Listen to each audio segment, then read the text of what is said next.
Empecemos, qué ironía. El cura guerrillero Camilo Torres no recibió cristiana sepultura. Murió en un matorral en plena selva del Chucurí. Lo tiraron a una fosa común y lo rescató luego un general que alguna vez fue su amigo y lo enterró en un mausoleo militar en completo secreto. 50 años después, el cura Camilo sigue siendo noticia. La nena Arrázola siguió el rastro de su cadáver, que es definitivo para iniciar conversaciones con el ELN. Queda develado el misterio del cuerpo de una leyenda. Camilo se asomó y ¡pam!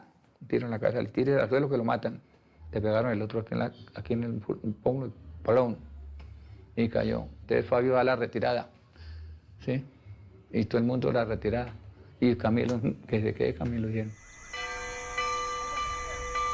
Y ese fue el final de Camilo Torres Restrepo, del cura guerrillero que un buen día y sin avisar dejó la sotana por la rebeldía y se internó aquí, en estas montañas de Santander por el Carmen de Chucurí, para ponerse un uniforme verde oliva y convertirse en un subversivo más.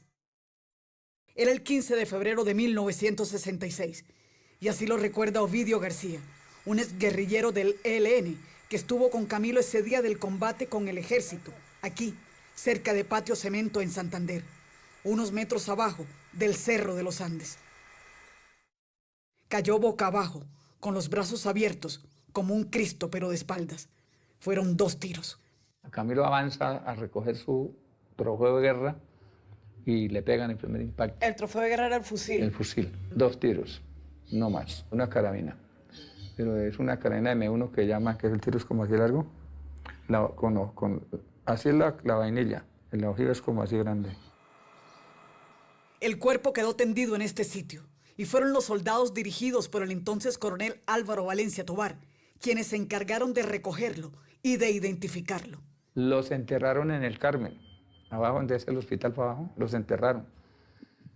Dijo Valencia, no, este no se puede dejar, Camilo no se puede dejar aquí, saquémoslo. Y se lo trajeron, que después nunca más volvimos a saber hasta ahora, como que están ya que los huesos están estudiando a ver si son eso o no. Bueno. El combate fue intenso. Ese día, además de Camilo, murieron 5 guerrilleros y 4 soldados. Ya se tenía noticias de que Camilo Torres Restrepo andaba por estas zonas con el ELN. El ejército lo tenía claro, y por eso Valencia Tovar pidió a sus hombres una descripción exacta, precisa, de cómo era el guerrillero alto de casi 1,80 m y de ojos claros que había muerto. Le dijeron que tenía una pipa en uno de sus bolsillos y que llevaba cartas y documentos en inglés y en francés. Ya no había duda para Valencia Tovar. Era Camilo Torres, su amigo de infancia y su enemigo en la guerra. Llegar hasta el sitio donde murió no es fácil. Son 4 horas desde Bucaramanga hasta el Carmen de Chucurí en una carretera que la mitad tiene pavimento y la otra mitad no. Hay que pasar primero por San Vicente de Chucurí y luego subir por un camino estrecho, lleno de piedras y de polvo, con un calor de más de 35 grados y una humedad de más del 70%.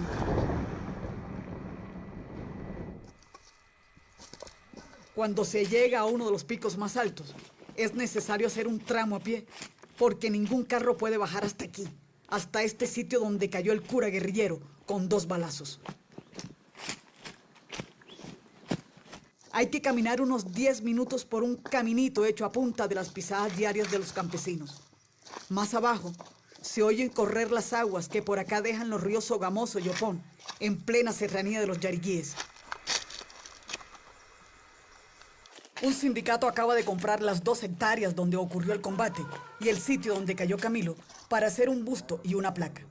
Pero la cosa no es tan sencilla.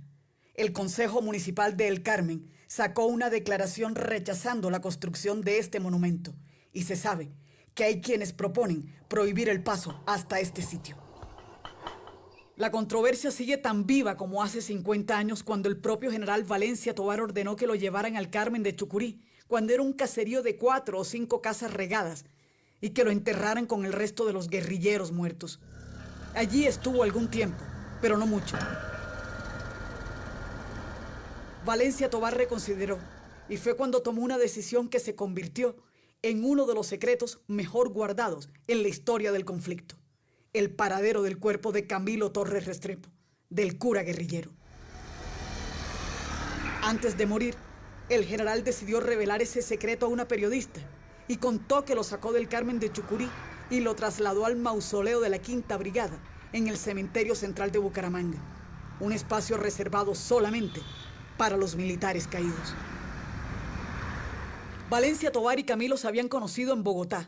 Sus familias eran cercanas y hasta cuentan que en alguna ocasión el padre de Camilo, que era un médico pediatra lleno de prestigio y de buena fama, le bajó una fiebre al joven Valencia Tovar, metiéndolo bajo un chorro de agua fría. Pasaron los años y cada uno cogió su propio rumbo. El general optó por la milicia y Camilo se fue a vivir a Europa con sus padres. Estudió sociología en la Universidad de Louvain, en Bélgica. Pasó por París, donde se enamoró de la causa independentista de Argelia y se embelesó oyendo las teorías sobre el socialismo cristiano. Vivió en Barcelona y fundó la Facultad de Sociología de la Universidad Nacional.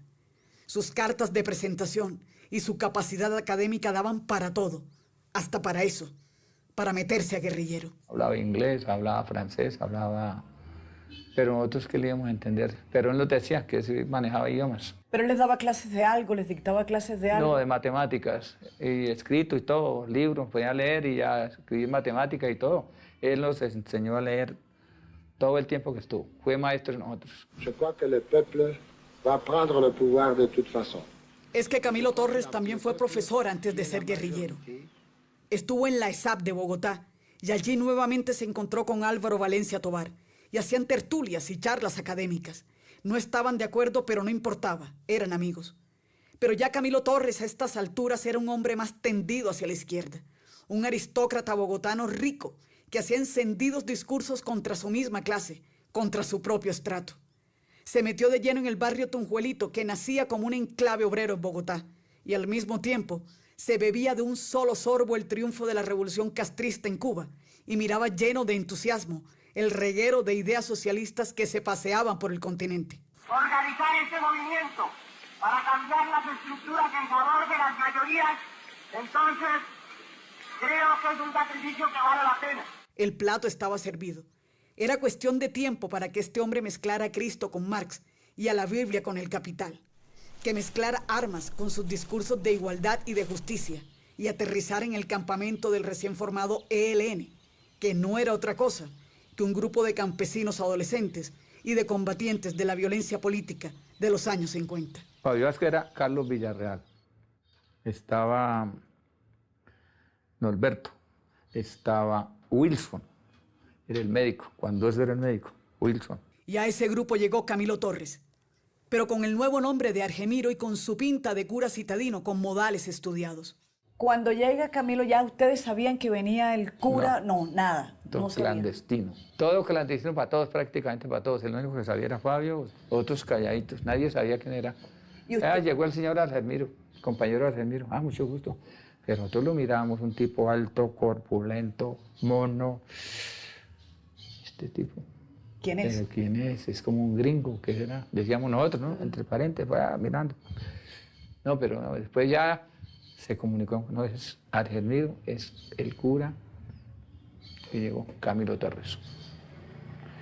Cuidadito ir a contarlo, tranquilo. Ya cuando ustedes saben que es Camilo Torres, que es un cura que viene de Bogotá, ¿qué tipo de conversación e interacción tenían Sí empezamos con él? nosotros a preguntarle, fundamentalmente le preguntamos sobre la religión. Ajá. Porque siendo cura, se metía a la guerra, a la revolución. Entonces, ahí fue cuando empezó a explicarnos Camilo, bueno, la religión en este mundo es un negocio. Fue el 26 de octubre de 1965 cuando llegó Camilo Torres al campamento del ELN. De pronto pensaba que iba a ser más fácil, pero todo le costaba trabajo, desde caminar hasta cargar el fusil. ¿Cómo era Camilo con el manejo de armas? Al principio sí, tenía muchos problemas. Él cargaba un fusil Garand y no era capaz, porque el fusil pesa 11 libras. El solo fusil, un fusil Garand M1. Eso es un fusil inacabable de los gringos. Y se le cambió por una pistola después. Al combate, él estuvo con una pistola. Su nueva vida, durmiendo en este monte escarpado, bajando y subiendo alturas de más de 2000 metros, soportando fríos de páramos y calores selváticos, era más, mucho más de lo que podía soportar este cura criado en Bogotá y en Europa. Pero ya no había marcha atrás y hasta decía que quería quedarse. En Bogotá había quedado el recuerdo del médico Calixto Torres, su padre, y de Isabel Restrepo, su madre, una señora de enorme presencia social en Bogotá, con fama de estricta y generosa. Ya se tenía que olvidar de su paso por los colegios Andino y por el Liceo Cervantes, reservados para la exquisita educación de la élite bogotana. Ya nada de eso le servía por acá. Entrenaba igual que nosotros. Lo que pasa es que él se agotaba por el físico, no aguantaba. O sea, nosotros éramos unas flauchas, botamos bejuco, lo que fuera y salíamos. Pero él se enredaba mucho por el cuerpo, no podía doblarnos, ¿sí? Por la altura, del alto. Él sufría mucho de eso, pero entrenaba lo mismo y se arrastraba lo mismo. Yo le ayudaba mucho porque yo lo veía que no era capaz de enredar, yo le iba y le ayudaba. No, déjenlo que Fabio, no déjenlo. Le dije, no, pero es que hay que enseñarle cómo se ponen los tizones, cómo se le prende la mecha, cómo se atiza para que haya el humo, sí, el fogón prenda. Hay que ayudarle para que entre un año sepa o 2 años. Ahí era aprender, ¿sí? Y él se ponía muy contento por eso.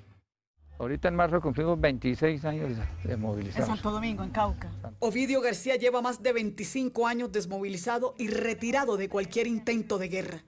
Puede pasarse días enteros contando cada detalle de esa breve, de esa escasa vida guerrillera que tuvo Camilo Torres. Es que fueron solamente 110 días en los campamentos, disparó 6 tiros y murió en su primer combate. Y aún así, es una leyenda, un mito urbano y rural, no solo porque su cadáver jamás apareció, sino porque fue el primer intento aristócrata en la guerrilla. Con la comida, ¿cómo le fue a Camilo Torres? Bien, él cocinaba bien. Era un experto en cocina, porque él hacía unas pastas muy ricas. Él nos hizo unas pastas un 31 de diciembre, se llaman las pastas italianas. Las preparó, mandó a traer todo lo que se necesita para eso, y las hizo. Cocinaba bien, él cocinaba bien. ¿Y él se sentía contento en la guerrilla, en el ELN? Pues sí, como tal, sí, yo lo veía contento. Pero entonces lo que le dificultaba era que se le hinchaban las piernas. Diario cargado con un morral, caminando, y las capacidades físicas de él no eran adecuadas para ese momento todavía. Había momentos, y así lo sentía Ovidio, que Camilo seguía teniendo alma de cura, a pesar de andar de verde oliva y de boina y botas pantaneras. Tal vez por eso fue que no pudo decir que no cuando una pareja de campesinos lo fue a buscar para pedirle la bendición matrimonial. La ceremonia se hizo en la mitad del monte. Casó la parejita que casó, él casó una pareja, ¿no? ¿Dentro de la guerrilla? Sí, dentro de la guerrilla, pero de campesinos, no entre los guerrilleros. Se llama Lorenzo Calderón. Lo casó, hizo una mesita y puso unas estrellas de yuca como las hostias, un vaso de panela como el vino, y los casó, bueno, unión y mujer y se acabó. Ellos están por acá, por los lados de Río Negro, por ahí viven, por ahí vive todavía el viejito, porque ya está viejo. Viejo, dígase, 80 años debe tener. Su muerte era casi predecible, por lo que recuerda don Ovidio García. Era inminente, inexperto, y solo con una pistola al cinto para enfrentarse a un contingente de soldados no auguraba nada distinto a lo que ocurrió ese 15 de febrero de 1966. Se llevó a un combate donde no tiene que llevarse. Él se había podido bajar en un campamento, quieto. Pero no fue así. Fue el fin de este hombre terco y voluntarioso que impuso su voluntad cuando sus padres se negaban a que fuera sacerdote. Pero él terminó yéndose al seminario de Chiquinquirá. Pasaban los años y sentía que la sotana ya le estaba quedando estrecha, pero igual se dio el lujo de irritar al cardenal Luis Concha, arzobispo de Bogotá, de ofrecer la misa de frente y en castellano, cuando se estilaba que el cura hablara en latín y le diera la espalda a los feligreses. El propio presidente Santos dio la orden de exhumar los restos para que Medicina Legal diga, al fin, si son o no del cura guerrillero, como un gesto para ver si el ELN, que reclama como suyo el cadáver de Camilo, se siente a negociar con el gobierno. ¿Dónde están los restos de Camilo Torres? El resultado se conocerá en 3 o 4 meses. Los huesos, o lo que queda de ellos después de 50 años, serán sometidos a un cotejo con un mapa genético obtenido de familiares de Camilo Torres. Fuentes de medicina legal explicaron que el ADN podría sustraerse de las terminaciones de los huesos o de dientes en caso de que existan. Y así, de esta manera, los restos del cura guerrillero siguen su peregrinaje, con la esperanza de que esta sea su última morada.